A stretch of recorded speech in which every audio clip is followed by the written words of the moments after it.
أعوذ بالله من الشيطان الرجيم بسم الله الرحمن الرحيم. They ask you, Prophet, about distributing the battle gains. Say, that is a matter for God and His Messenger, so be mindful of Allah and make things right between you. Obey Allah and His Messenger if you are true believers. True believers are those whose hearts tremble with awe whenever God is mentioned, whose faith increases when His revelations are recited to them, who put their trust in their Lord, who keep up the prayer and give to others out of what we provide for them. Those are the ones who truly believe. They have high standing with their Lord, forgiveness and generous provision. For it was your Lord who made you Prophet venture from your home for a true purpose, though a group of believers disliked it and argued with you about the truth after it had been made clear, as if they were being driven towards a death they could see with their own eyes. Remember how God promised you believers that one of the two enemy groups would fall to you. You wanted the unharmed group to be yours, but it was God's will to establish the truth according to His word and to finish off the disbelievers, to prove the truth to be true and the false to be false, much as the guilty might dislike it. When you begged your Lord for help, He answered you, I will reinforce you with 1,000 angels in succession. God made this a message of hope to reassure your hearts. Help comes only from Allah. He is mighty and wise. Remember when He gave you sleep as a reassurance from Him and sent down water from the sky to cleanse you, to remove Satan's pollutions from you, to make your heart strong and your feet firm. Your Lord revealed to the angels, I am with you. Give the believers firmness. I shall put terror into the hearts of the disbelievers, strike above their necks, and strike all their fingertips. That was because they opposed Allah and His Messenger. And if anyone opposes God and His Messenger, God punishes them severely. That is what you get. Taste that, and the torment of the fire awaits the disbelievers. Believers, when you meet the disbelievers in battle, never turn your backs on them. If anyone does so on such a day, unless maneuvering to fight or to join a fighting group, he incurs the wrath of Allah, and hell will be his home, a wretched destination. It was not you who killed them, but God. And when you Prophet threw sand at them, it was not your throw that defeated them, but God's. So do the believers a favor. God is all-seeing and all-knowing. That is what you get, and God will weaken the disbelievers' designs. Disbelievers, if you are seeking a decision, now you have witnessed one. If you stop here, it will be better for you.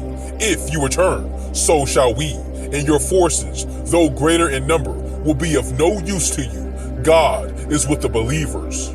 Believers, obey Allah and His Messenger. Do not turn away when you are listening to Him. Do not be like those who say, we heard, though in fact they were not listening.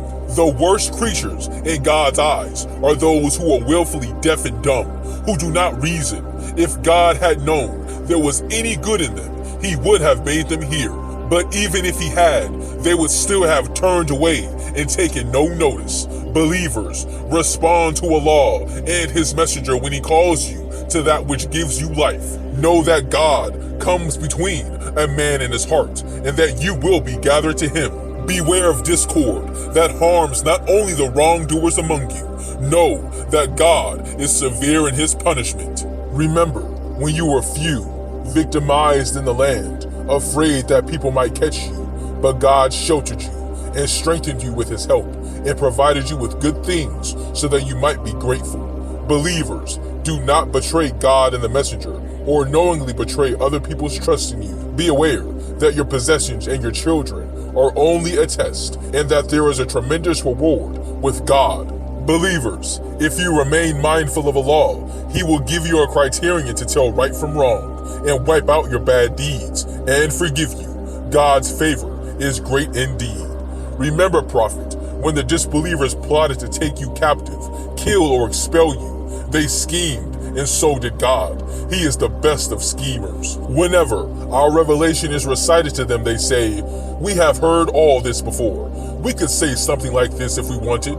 This is nothing but ancient fables. They also said, God, if this really is the truth from you, then rain stones on us from the heavens, or send us some other painful punishment.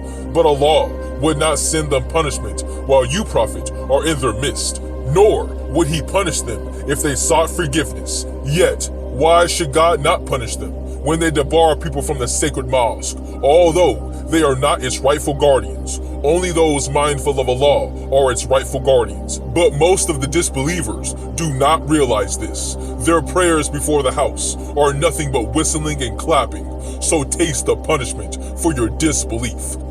They use their wealth to bar people from the path of Allah, and they will go on doing so. In the end, this will be a source of intense regret for them.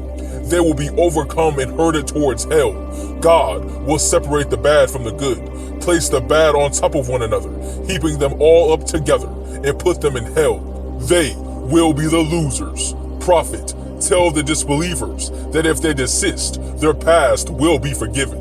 But if they persist, they have an example in the fate of those who went before. Believers, fight them until there is no more persecution and all worship is devoted to Allah alone. If they desist, then God sees all that they do.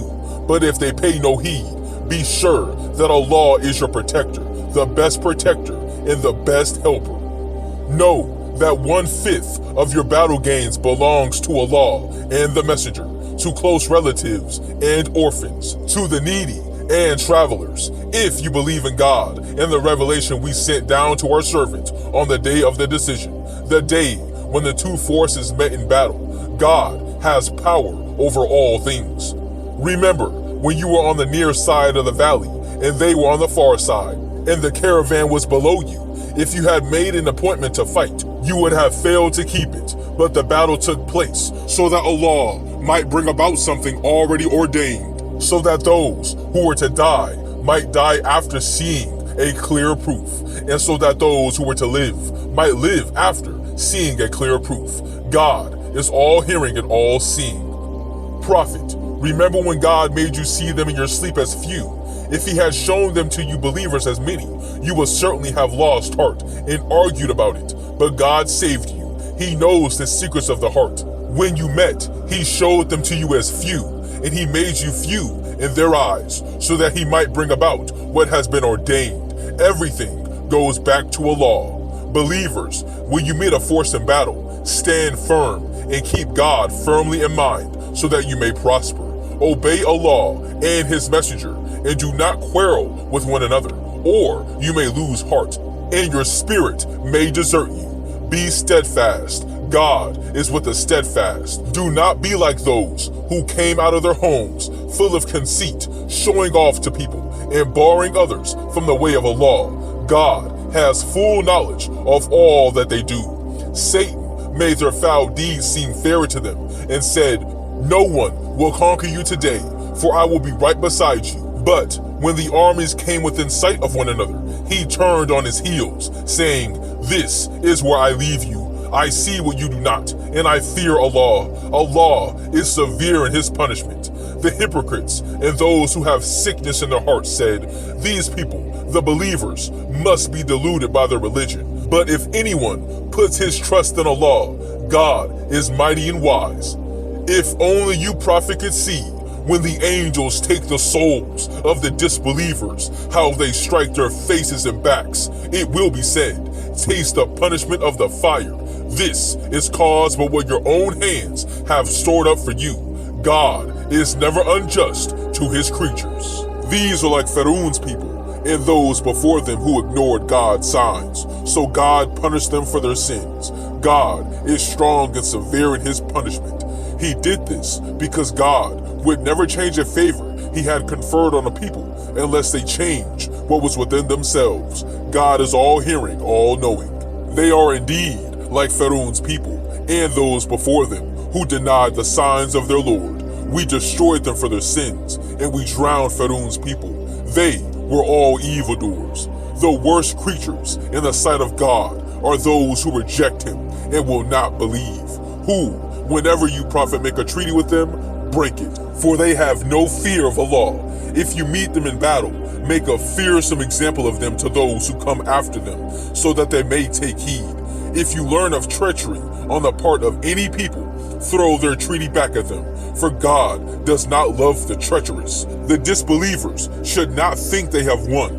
They cannot escape. Prepare whatever forces you believers can muster, including war horses, to frighten off God's enemies and yours, and warn others unknown to you, but known to Allah. Whatever you give in God's cause will be repaid to you in full, and you will not be wronged. But if they incline towards peace, you, Prophet, must also incline towards it, and put your trust in Allah. He is the all-hearing, the all-knowing. If they intend to deceive you, God is enough for you. It was He who strengthened you with His help and with the believers, and brought their hearts together. Even if you had given away everything in the earth, you could not have done this, but God brought them together. God is mighty and wise. Prophet, God is enough for you and for the believers who follow you. Prophet, urge the believers to fight. If there are 20 of you who are steadfast, they will overcome 200, and 100 of you, if steadfast, will overcome 1,000 of the disbelievers, for they are people who do not understand. But God has lightened your burden for now, knowing that there was weakness in you. A steadfast 100 of you will defeat 200, and a steadfast 1,000 will defeat 2,000 by God's permission. God is with the steadfast. It is not right for a prophet to take captives before he has conquered the battlefield. You people desire the transient goods of this world, but God desires the hereafter for you. God is mighty and wise, and had it not been preordained by God, a severe punishment would have come upon you for what you have taken. So enjoy in a good and lawful manner the things you have gained in war, and be mindful of Allah. He is forgiving and merciful. Prophet, tell those who have taken captive, if God knows of any good in your hearts, He will give you something better than what has been taken from you, and He will forgive you. Allah is forgiving and merciful. But if they mean to betray you, they have betrayed God before, and He has given you mastery over them. He is all-knowing, all-wise. Those who believed and immigrated to Medina and struggled for God's cause with their possessions and persons, and those who gave refuge and help, are all allies of one another. As for those who believed but did not immigrate, you are not responsible for their protection until they have done so. But if they seek help from you against persecution, it is your duty to assist them, except against people with whom you have a treaty. God sees all that you do. The disbelievers support one another. If you do not do the same, there will be persecution in the land and great corruption. Those who believed and immigrated and struggled for God's cause, and those who gave refuge and help, they are the true believers, and they will have forgiveness and generous provision. And those who came to believe afterwards and immigrated and struggled alongside you, they are part of you. But relatives still have prior claim over one another in God's scripture. God has full knowledge of all things.